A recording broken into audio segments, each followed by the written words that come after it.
Bonjour à tous et bienvenue dans ce Trends Talk. L'industrie alimentaire est l'un des piliers de l'économie belge, mais elle fait face aujourd'hui à de nombreux défis. Durabilité, inflation, innovation, évolution des attentes des consommateurs.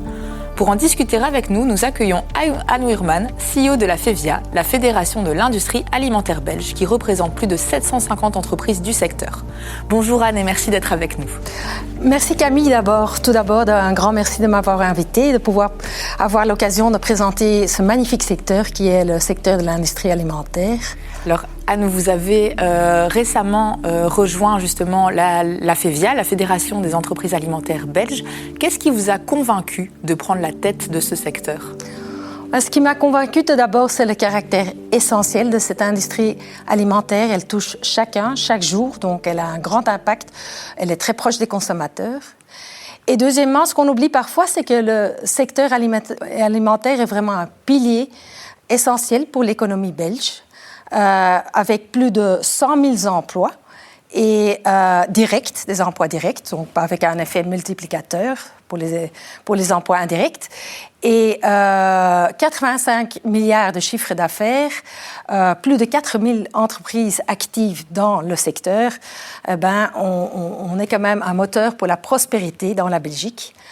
Et troisièmement, je dirais aussi, c'est l'impact du secteur qui m'a convaincue parce que le secteur touche à tout. Il touche à l'économie, comme je viens de le dire, mais également à la santé, à la durabilité, à l'innovation, la compétitivité, etc. Donc, très important. Alors, c'est un secteur clé, vous l'avez dit, pour l'économie belge, l'un des plus importants du pays. Avant de parler de ce secteur plus particulièrement, j'aimerais qu'on revienne sur votre histoire à vous. Alors, vous, avant de rejoindre la FEVIA, vous étiez active dans la chimie, notamment. Est-ce qu'il y a des points de comparaison entre la chimie et le secteur alimentaire ? Effectivement. D'abord, dans la chimie, j'ai appris ce que c'est l'industrie. C'est vraiment, comme je le disais, l'industrie est très importante pour l'économie belge. Une petite économie ouverte qui a besoin donc d'acteurs qui sont très forts dans l'exportation et dans le commerce, dans la durabilité, dans l'innovation.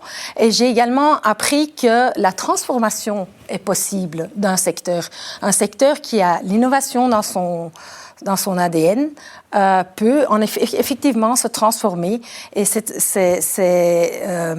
secteur-ci, l'industrie alimentaire, a une histoire forte, existe déjà depuis plus de 150 ans et parvient à se réinventer. Alors, c'est un secteur, le plus gros employeur de Belgique, vous l'avez déjà mentionné. Pourtant, les entreprises, aujourd'hui, elles sont en difficulté. Certaines donc, parlent de problèmes, notamment quant à leur marge. Elles sont très petites dans l'alimentaire et elles sont encore plus sous pression aujourd'hui. Voilà, comment ces entreprises elles vivent cette situation aujourd'hui ? C'est en effet un souci et c'est un défi. C'est la compétitivité industrielle. On voit qu'on a une multitude d'handicaps en termes de coûts. Le coût de l'énergie est bien plus élevé par rapport à nos pays avoisinants ou par rapport à d'autres régions avec lesquelles on fait de la concurrence, mais également le coût des salaires. Il est de 23% plus élevé par rapport à nos pays voisins directs, les Pays-Bas, la France et l'Allemagne. On a également un handicap en termes de ce que je qualifierais la lasagne de taxes, donc qui s'élève à 700 millions par an, des taxes d'emballage, des accises et encore récemment une taxe sur les déchets sauvages. Donc, ce qui fait que notre compétitivité est atteinte et qu'il faut vraiment travailler un cadre compétitif. Et pourquoi est-ce que c'est important ? Parce que la compétitivité est essentielle pour pouvoir attirer des investissements en Belgique, pour pouvoir ancrer l'industrie alimentaire en Belgique et pour pouvoir continuer l'innovation et la transformation durable. Parmi ces handicaps, vous avez mentionné l'énergie, l'handicap salarial. Lequel, vous diriez, est le plus problématique aujourd'hui ? Elles le sont tous parce que c'est le cumul, en fait, de tous ces éléments qui font que ça réduit notre compétitivité. Mais je dirais, si je dois en choisir une dans laquelle on peut agir dans les médias, c'est la lasagne de taxes. Pourquoi ? Parce que les taxes font qu'on a un déficit par rapport aux pays avoisinants. Et il faut savoir que on est petit ici dans ce pays, que la moitié des Belges habitent dans une proximité de 50 km d'une frontière.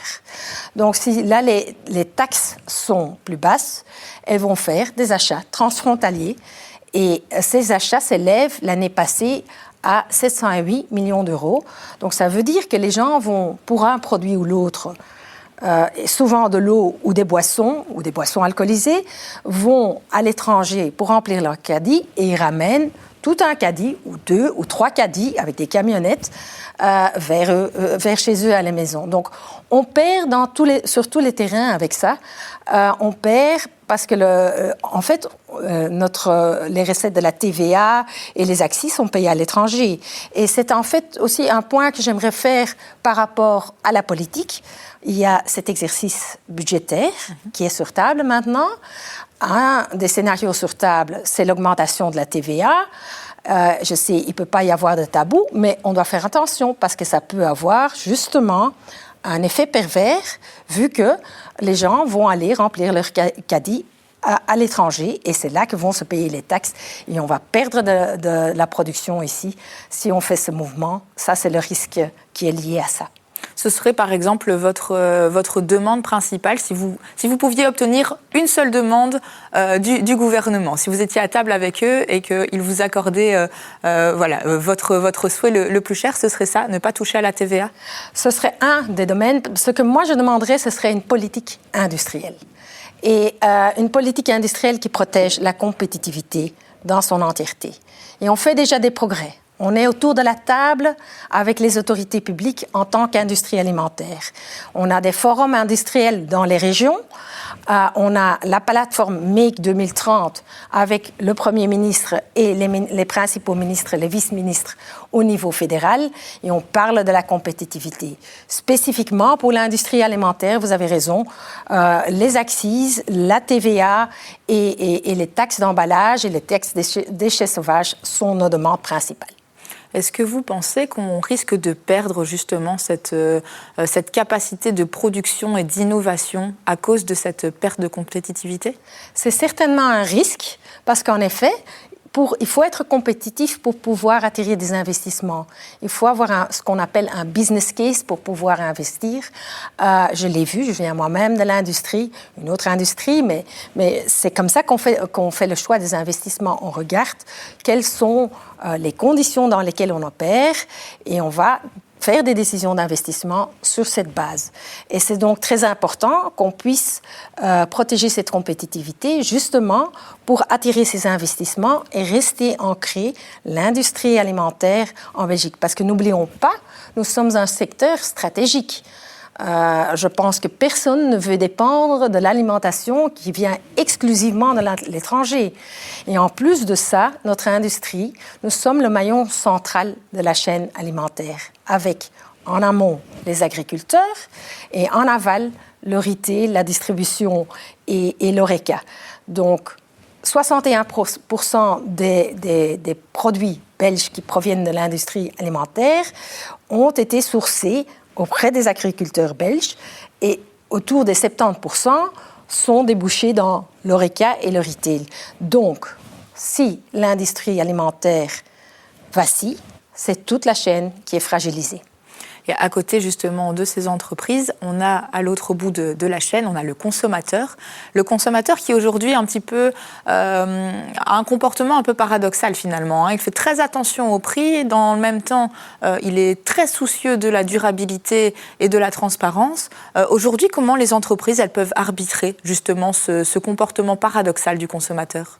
Oui, c'est une bonne question parce que c'est vrai que le choc inflatoire a créé cette recherche pour une conscience plus accrue autour des prix.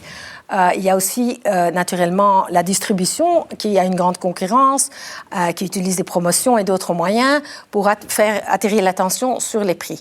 Mais je vais dire, il y a là un équilibre à trouver, parce qu'il y a aussi la capacité d'innovation qui dépend, en fait,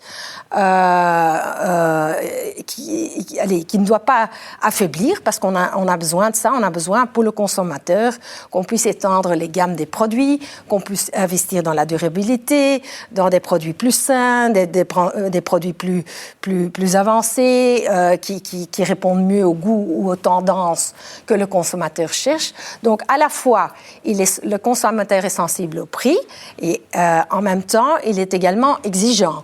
Donc, il faut trouver ce juste équilibre et ça, c'est pas évident. Et c'est pour ça qu'aussi, à côté des marques, des distributeurs qui sont en hausse, il faut certainement avoir aussi d'autres grandes marques, il faut les deux, parce qu'ils touchent une autre dimension du consommateur. L'une est plus axée sur les prix, l'autre est plus axée sur tout ce qui est relaté à l'innovation et donne la capacité au secteur d'innover et de pouvoir prévoir aux besoins du consommateur. Mais justement, vous l'avez dit, durant ce choc inflatoire, les consommateurs se sont donc tournés vers des marques de distributeurs, donc ils sont plus sensibles au prix. Les grandes marques, aujourd'hui, est-ce qu'elles ont encore la capacité de rivaliser finalement avec ces marques de distributeurs? Puisqu'on sait que le prix est un élément décisif quand on est dans les rayons des supermarchés. Les négociations, aujourd'hui, elles sont très difficiles avec les retailers. Voilà, comment ça se passe du côté des entreprises à ce niveau-là? Absolument, mais les produits répondent à un besoin différent du consommateur. Le consommateur plus orienté prix ira plutôt vers les marques des distributeurs, mais il y a encore toujours ce surplus qu'offrent les grandes marques, et ça, ils le font grâce à l'innovation. Donc je crois que l'un doit exister à côté de l'autre. Je ne le crois pas, c'est essentiel qu'ils existent l'un à côté de l'autre, parce que sinon, si c'est juste une question de prix, on va affaiblir la capacité d'innovation et on va rentrer dans ce que j'appelle un race to the bottom ou un nivellement vers le bas, ce qui va en fait faire du consommateur le grand perdant à terme, si ça c'est l'unique dimension qu'on regarde. Et ça ne l'est pas, c'est pour cette raison que les grandes marques doivent exister à côté des marques maison, des distributeurs. Et aujourd'hui, en termes d'innovation, quels sont les segments justement les plus innovants selon vous? Quels sont, qu'est-ce qui vous attire le plus dans ces innovations? Oui, il n'y a pas une réponse à cette question. Ça se fait dans différents domaines, que ce soit par exemple dans la fermentation, dans la biotech, mais également dans la production. Des renouvellements qui se font, par exemple, on va travailler à l'efficacité énergétique, on va remanipuler ou remanipuler, c'est pas le bon mot, mais on va réutiliser les flux résiduels, donc il y aura moins de déchets. On va vraiment voir qu'on peut réutiliser certaines sources qui maintenant sont en fait considérées comme des déchets. On est occupé à la réutilisation des eaux, donc il y a des innovations aussi bien dans les produits que dans la production, puis il y a la montée de l'intelligence artificielle. Et ce sont toutes ces innovations qui ont la capacité qui font que le secteur puisse avancer, en fait, et se transformer et répondre encore mieux aux exigences du consommateur. Vous avez des exemples d'innovations à mettre en évidence? Il y en a beaucoup. Il y a des innovations dans le produit. Prenez par exemple le pain d'épices. Le pain d'épices a été un peu discrédité. Enfin, dans notre temps encore, il était bien connu. C'était quelque chose qu'on utilisait. Le pain d'épices, c'est un peu nostalgique. Il y a des firmes qui ont ils ont joué sur les tendances actuelles du sport, des fibres additionnelles, de la barre sportive, et ils ont réinventer le produit avec un nouvel sort d'emballage et mis sur le marché. Donc ça, c'est un exemple pour le produit. Un autre exemple, ce sont les emballages. Il y a énormément d'efforts qui se font dans les emballages pour les rendre encore plus recyclables, plus performants, avec moins de matière. Donc aussi dans ce domaine-là, il y a énormément d'efforts qui se font.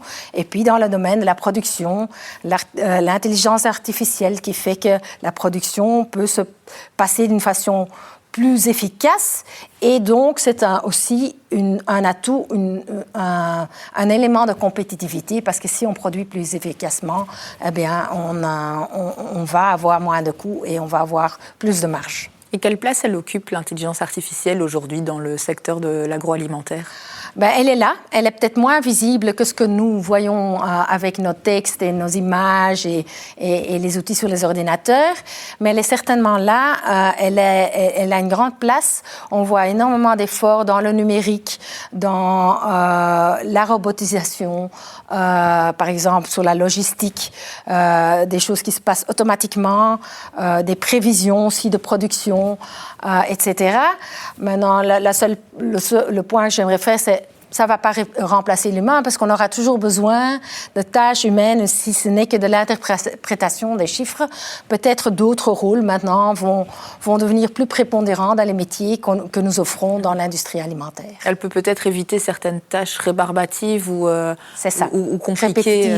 Oui, c'est ça. Elle peut éviter certaines tâches répétitives, mais elle a beaucoup plus de pouvoir que ça et c'est en plein développement. C'est très intéressant à voir le secteur se transformer avec l'aide de tout ce numérique et de toute cette digitalisation. Est-ce que vous estimez que le secteur alimentaire est aujourd'hui en fait un petit peu discriminé concernant son impact environnemental? C'est quelque chose qui revient souvent. On estime que l'industrie agroalimentaire, elle est très polluante. Pourtant, des efforts dans la durabilité sont faits tous les jours dans ces entreprises. Voilà, qu'est-ce qui est fait exactement et comment on peut défendre ces entreprises aujourd'hui qui sont peut-être injustement critiquées pour ça? Je vous suis dans votre discours. C'est en effet, c'est pas une bonne image et on doit faire plus dans ce domaine. Nous sommes les premiers à regarder chez nous. On doit plus communiquer là-dessus. Nous avons, en tant que FEVI, avec toutes les parties prenantes, nos membres, mais également les maillons de la chaîne, des inputs des consommateurs, nous avons développé une roadmap de durabilité dans lesquelles on a 4 domaines sur lesquels on se concentre. La santé et l'alimentation en étant un, la transition alimentaire, la transition durable étant le deuxième. Troisième, c'est aussi tout ce qui est talent. Et la quatrième, c'est la création de valeur. Et à travers de ces 4 piliers, on a fixé des objectifs très concrets. C'est notre deuxième roadmap. La première, on a déjà eu les résultats qui étaient positifs. On va encore plus loin parce qu'on veut s'inscrire dans cette trajectoire. C'est une trajectoire, en fin de compte. C'est comme les voitures électriques. Du jour au lendemain, pas tout le monde va rouler dans une voiture électrique. C'est pareil avec ce qui se passe dans l'industrie alimentaire. Seulement, beaucoup se passe, mais beaucoup se passe, encore une fois, derrière les écrans. Donc, par exemple, la réduction du footprint carbone, elle se fait et on a des objectifs qui vont encore accélérer ça. On est inscrit, par exemple, dans les conventions carbone pour citer un exemple, mais également sur les talents, on veut lancer des campagnes d'image pour rendre le secteur plus attractif et pour mieux expliquer ce qu'on fait aussi en matière de durabilité parce que l'industrie alimentaire est porteuse de sens. Seulement, les gens ne le voient pas trop à l'extérieur du secteur. Oui, chez ceux qui travaillent dans le secteur, ils le savent, mais c'est à nous aussi un effort de communication. Et cette roadmap va être notre boussole pour nous guider un peu dans cette trajectoire et pour nous aider à mieux communiquer encore sur tout ce qu'on fait. Et est-ce que les pressions financières que subissent justement ces entreprises alimentaires, est-ce que c'est un frein pour investir dans la durabilité ? Oui, bien sûr. C'est donc ce que je disais, la compétitivité avant tout. On ne doit pas mettre la charrue avant les bœufs. Donc, on a besoin de la durabilité, mais elle va de pair. Elles ne sont pas mutuellement exclusives. Il faut les deux. Il faut une politique industrielle et il faut une politique elle est là, celle du Green Deal, l'ambition du Green Deal, c'est certain, et on l'a souscrit. Mais il faut aussi une politique industrielle qui accompagne cette transformation. Est-ce que les objectifs européens sont compatibles avec une industrie alimentaire florissante en Belgique ? Oui, je le pense, oui, certainement. Mais sous les conditions qu'il y ait un cadre qui protège la compétitivité et la concurrence. Et le réflexe est déjà fait au niveau européen. Il y a aussi eu des avancées avec la déclaration d'Anvers, politique industrielle. Il y a maintenant un commissaire pour l'industrie. Mais en ce qui concerne l'industrie alimentaire, on n'est pas encore au niveau où ils ont le réflexe de penser à l'alimentaire. On pense souvent à l'agriculture. L'agriculture est un maillon. Je le répète, si l'industrie alimentaire vacille, c'est toute la chaîne qui pourrait vaciller. Donc, c'est vraiment important qu'on reste top of mind aussi au niveau européen, mais de deux aussi qu'il y a des avancées plus concrètes sur le terrain. Maintenant, on est encore submergé avec des réglementations. Je l'utilise, le mot submergé. Je vous donne un exemple. C'est la Packaging et Packaging Waste Regulation. C'est d'actualité parce qu'elle entre en vigueur le 12 août. Et je vais vous donner cet exemple-là pour vous dire, il y a plein d'articles dans cette régulation. J'en choisis un. Il faut un document qui s'appelle une déclaration de conformité. Donc moi, je suis producteur de pralines. J'ai des boîtes en carton avec des coussinets en papier, etc. Je dois, dans cette déclaration de conformité, tout décrire, d'où vient mon matériel, etc., avec plein d'obligations. Je dois faire la même chose pour mes boîtes en métal, etc. Et puis, je dois faire la même chose pour, en fait, toutes mes tailles de boîtes. Je dois chaque fois remplir une autre déclaration de conformité. Et si je vais envoyer mes bulletins de pralines dans un paquet de 64 bulletins qui est emballé dans un packaging, je dois remplir une déclaration de conformité pour ce packaging et puis je le mets sur le transport avec une palette et un film autour et encore des straps pour tout bien maintenir. Et pour ça aussi, j'ai besoin d'une déclaration de conformité. Donc vous voyez déjà la complexité et la complexité administrative et c'est le genre de choses dont on doit pouvoir se passer. C'est important, le packaging, mais il faut le faire d'une façon que ce soit compétitif par rapport aux autres régions dans le monde. Oui, sans trop de contraintes, donc. C'est ça. Le secteur, il est aussi très dépendant des exportations. Aujourd'hui, sur la scène internationale, on peut dire que le monde est pour le moins un peu secoué. Il y a la guerre notamment en Russie, et, entre la Russie et l'Ukraine plutôt. La guerre au Moyen-Orient aujourd'hui. À quel point ça impacte notre industrie alimentaire aujourd'hui ? Fortement. Je dois vous dire que la moitié de notre chiffre d'affaires, approximativement 40 milliards d'euros, est pour l'exportation. Donc, la moitié de tout ce qu'on produit va à l'exportation. Ce qui est important pour la Belgique, pour la prospérité de la Belgique, puisqu'on est une économie ouverte, il faut exporter pour la balance commerciale. Maintenant, ce qu'on voit, c'est que l'exportation se fait dans les pays européens, la moitié de nos exportations, les 3/4, pardon, et puis le reste va encore vers le Royaume-Uni, vers les États-Unis et des marchés qui sont maintenant croissants comme l'Arabie saoudite. Donc, on est très important pour l'exportation, c'est peut-être le premier point que je veux faire. Mais on est fragilisé avec une situation géopolitique incertaine et par exemple aussi avec la guerre du Moyen-Orient, nous avons fait 2 enquêtes, une en avril, une en juin. Et ce qu'on voit de ces enquêtes auprès de nos membres, c'est que d'abord, tout le monde est impacté, plus ou moins en plus grande ou en plus petite mesure. Les 3 éléments les plus importants, c'est les coûts de l'énergie, les coûts de transport et infrastructure et les coûts du packaging, de l'emballage. Tout ça est lié naturellement au pétrole. En fin de compte, on voit que l'industrie alimentaire a des difficultés à répercuter ces coûts. Donc, c'est une histoire de marge, encore une fois, et donc une atteinte à la compétitivité et à la capacité d'attirer des investissements. Est-ce qu'il y a l'un ou l'autre secteur qui subit le plus ces tensions géopolitiques ?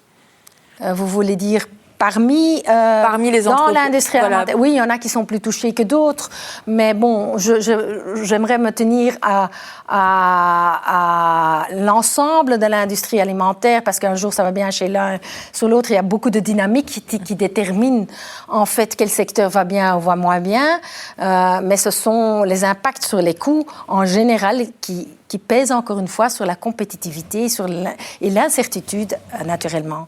Ça n'aide pas non plus à attirer des investissements. Alors, concernant l'industrie en tant que telle, on l'a déjà mentionné plusieurs fois, c'est le plus gros employeur de Belgique. Et pourtant, vous faites face aussi à une pénurie.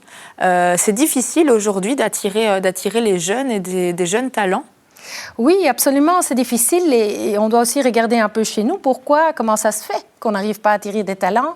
Bon, il y a la pénurie du marché de travail en général, ça c'est clair, mais notre secteur, ne disons pas se cache, mais pourrait venir beaucoup plus de l'avant et montrer ce qu'elle fait et montrer qu'elle a investi dans la durabilité, dans l'innovation, dans les technologies modernes. Tout ça se passe dans un site de production qui est loin de ce que les consommateurs, quand on leur demande, on a fait une enquête justement, ils connaissent les produits, ils connaissent les marques, ils connaissent les distributeurs, mais ils ne connaissent pas l'industrie alimentaire. Donc, on a vraiment un effort à faire dans ce domaine, surtout pour attirer des jeunes.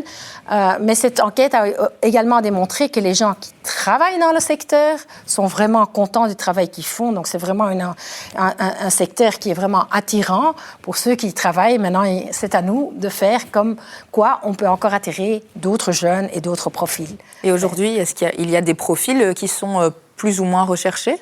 Oui, je dirais que la majorité sont des profils techniques, mais pas seulement.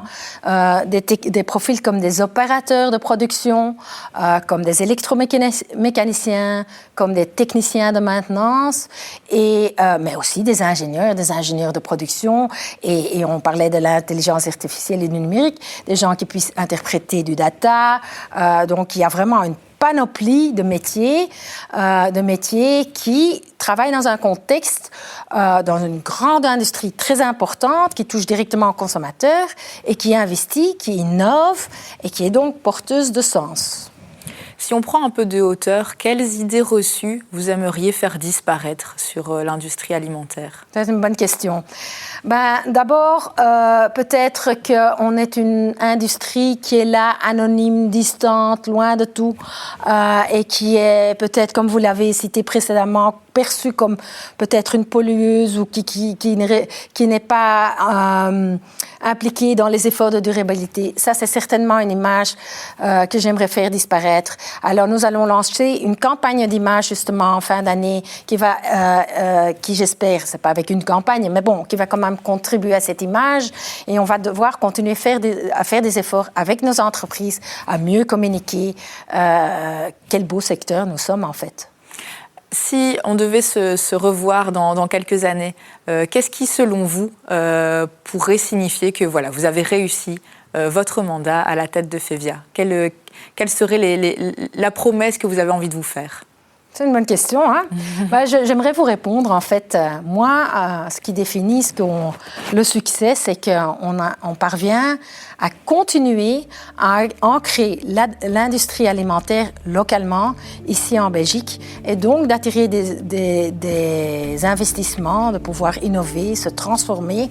Pour moi, ce serait donc le rapport économique de l'année prochaine, montrer qu'on a pu tenir face, qu'il y a un cadre qui est en place, qui protège la compétitivité. Ce sont des pas à faire, mais qu'on progresse dans ce sens-là et qu'on puisse vraiment ancrer ce maillon central de la chaîne alimentaire ici en Belgique, parce que n'oublions pas, c'est ce secteur stratégique. On ne veut pas dépendre des produits qui viennent de l'étranger en ce qui concerne notre nourriture locale. Anne Oerman, merci beaucoup d'avoir répondu à toutes ces questions. Quant à nous, on se retrouve la semaine prochaine. Merci de nous avoir suivis. C'est tout pour aujourd'hui. Vous vous intéressez aussi à l'actualité boursière et au conseil des investisseurs. Alors retrouvez-nous également sur le canal Trends Bourse. À très bientôt, ici sur Trends Tendance et sur Trends Bourse.